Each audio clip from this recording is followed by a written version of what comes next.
Shalom semuanya. Liga Doa mempersembahkan 8 ayat menakjubkan dari Alkitab yang akan mengubah hidup kita.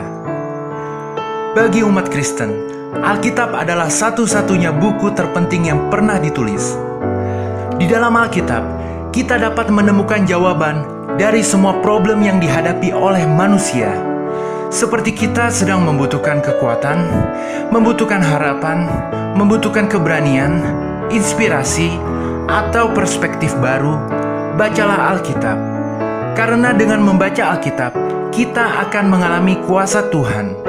Alkitab adalah firman Tuhan.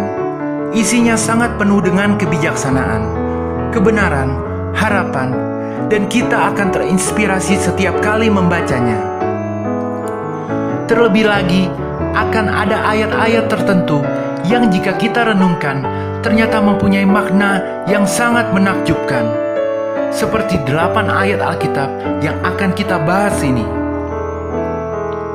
1. Amsal 25 ayat 2 tertulis, kemuliaan Allah ialah merahasiakan sesuatu, tetapi kemuliaan raja-raja ialah menyelidiki sesuatu. Artinya Allah telah memutuskan untuk tidak mengungkapkan segala sesuatu dengan jelas. Ia telah merahasiakan banyak hal bagi orang yang hanya membaca Alkitab dengan sepintas saja. Hal-hal rahasia itu hanya dapat ditemukan oleh orang yang rajin membaca Alkitab. Jika kita dengan tekun menggali kedalaman pernyataan Allah di dalam firman-Nya, kita akan sukses di dalam kehidupan seperti raja-raja. 2. Yeremia 33 ayat 3 tertulis, berserulah kepadaku, maka aku akan menjawab engkau dan akan memberitahukan kepadamu hal-hal yang besar dan yang tidak terpahami, yakni hal-hal yang tidak kau ketahui.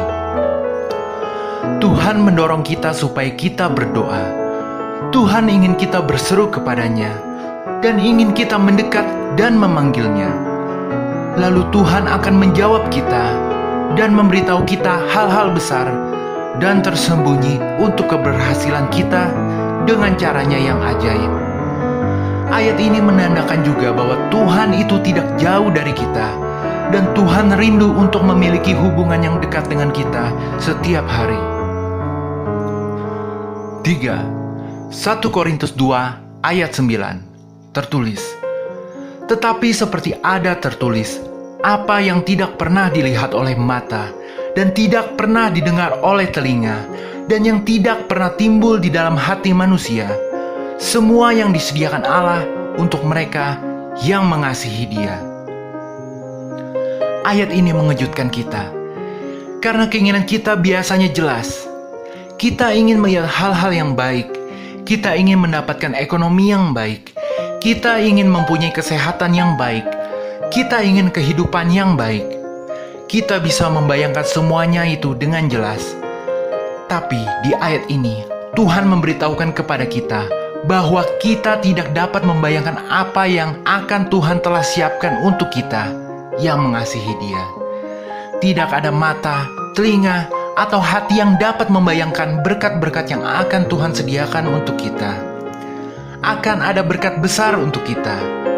Jadi kita harus selalu mengasihi Tuhan. 4. Yohanes 3 ayat 16 tertulis, karena begitu besar kasih Allah akan dunia ini, sehingga Ia telah mengaruniakan anaknya yang tunggal, supaya setiap orang yang percaya kepadanya tidak binasa, melainkan beroleh hidup yang kekal.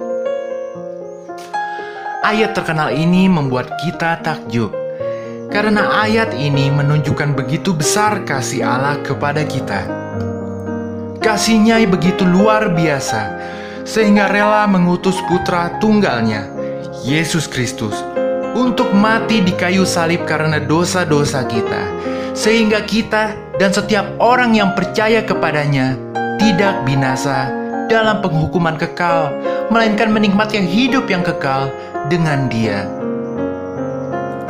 5. Efesus 3 ayat 20 tertulis, Bagi Dialah yang dapat melakukan jauh lebih banyak daripada yang kita doakan atau pikirkan, seperti yang ternyata dari kuasa yang bekerja di dalam kita. Kita akan takjub membaca di ayat ini, karena kuasa, pengetahuan, dan kasih Tuhan tidak terbatas, dan Tuhan akan menggunakan semua kemahakuasaannya itu untuk kebaikan kita. Ayat ini memberitahu kita bahwa Tuhan dapat melakukan jauh lebih banyak daripada yang kita doakan atau pikirkan. Tuhan ingin kita tahu benar-benar betapa Dia mengasihi kita. 6.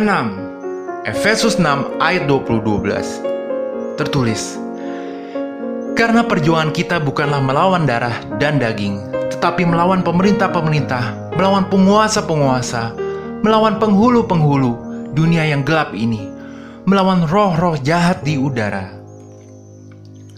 Kita hidup di zaman modern. Sangat mengejutkan bagi kebanyakan orang untuk memahami bahwa ada dunia spiritual yang bekerja di sekitar kita setiap saat.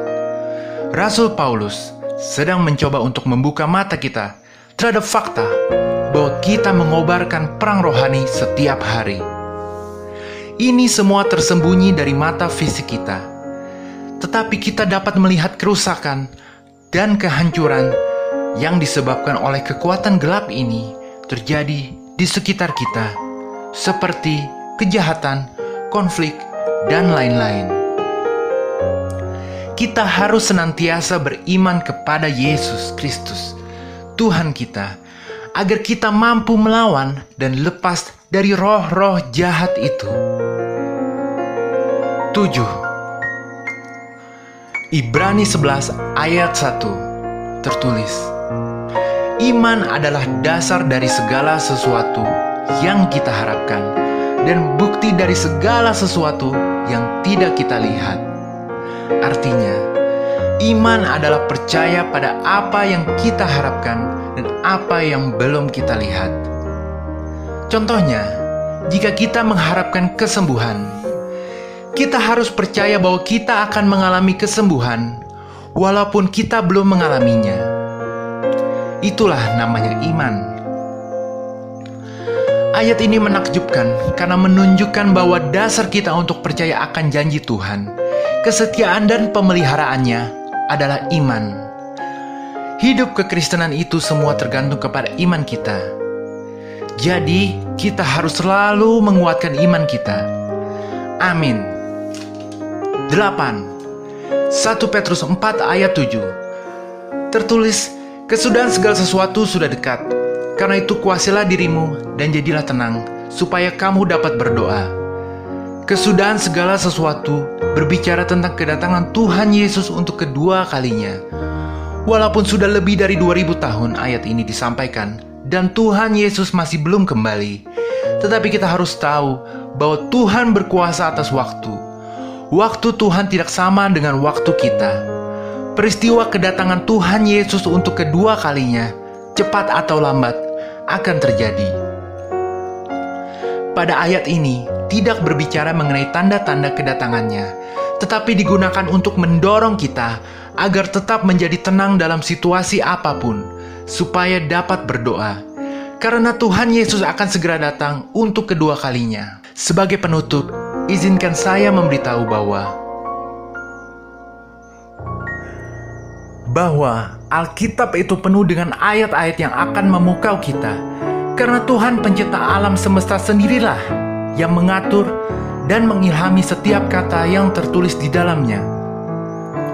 Kita benar-benar perlu membacanya sendiri untuk memahami maksud Tuhan. Karena firman Tuhan luar biasa. Walau kita telah membaca seluruh Alkitab beberapa kali, akan selalu ada pemahaman baru untuk kita. Jadi mari kita mulai membacanya secara rutin, mulai sekarang. Amin. Jika kalian menyukai video ini, mohon untuk pencet like, subscribe, komen, dan share video ini ke teman-teman kalian. Sekian dan terima kasih. Tuhan Yesus memberkati.